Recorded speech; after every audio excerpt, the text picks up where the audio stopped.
In this video, I'm going to take a rose image that I found and open it up and convert it to a grayscale carvable image.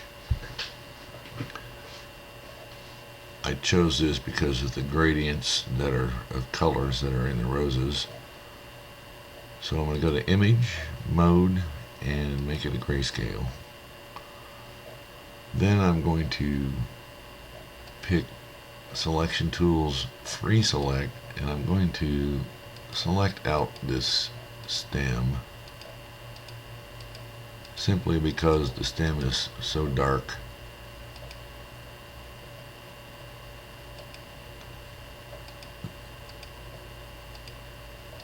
And could use brightening up a bit. Now that area is selected, I'm going to go to Colors, Brightness and Contrast. We'll bring the brightness way up and the contrast up just a tad. A little bit more. And hit OK. Now that area is still selected, but by going to Select and choosing Invert, the rose is the selection now. So we go to Colors, Brightness and Contrast, brighten it up, add some more contrast so it has a little bit more curvature to the rose when it's finally done. Try it about there. Hit OK. Now you go over here and hit Select None.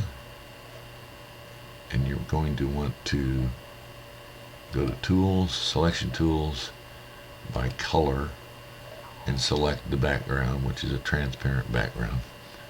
Go to Edit, and let's fill it with the black foreground color. Now go back and hit Select None.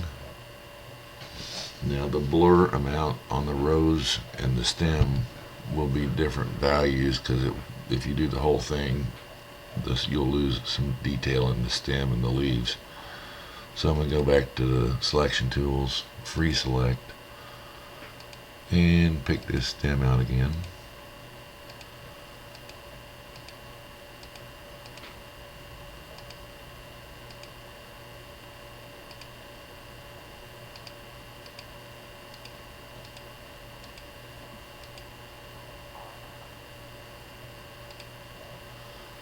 Now we go to Filters, Blur, Gaussian Blur, and for the stem I'm going to choose a value of about 5, I believe, and hit OK. Now that's blurred. Now you can do the same thing you did earlier. Go to Select and hit Invert, and now the rose is what you will be working with on the blur.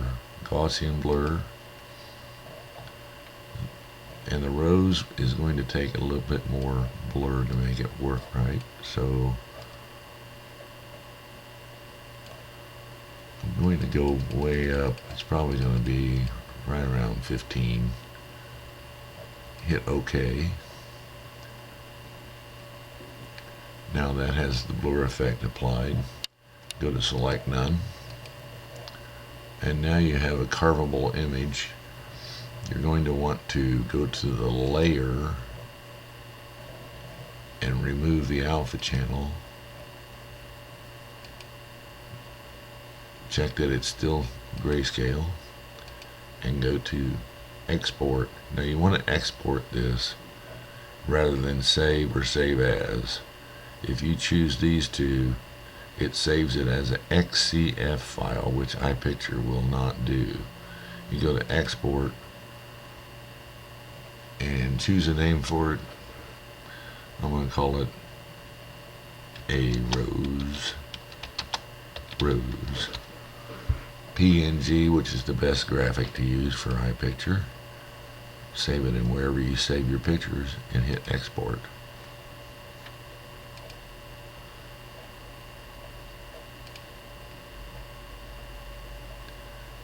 It brings up this dialog box. The only box I leave checked is to save resolution. The rest of the stuff is not necessary. Hit export,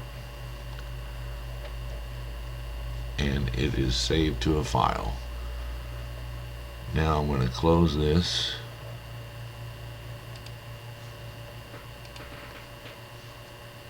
Close the GIMP program and go find this rose.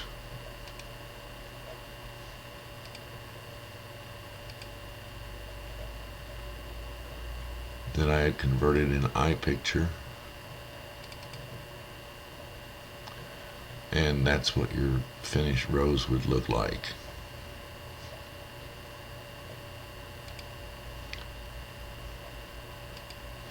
And that's all for this little video.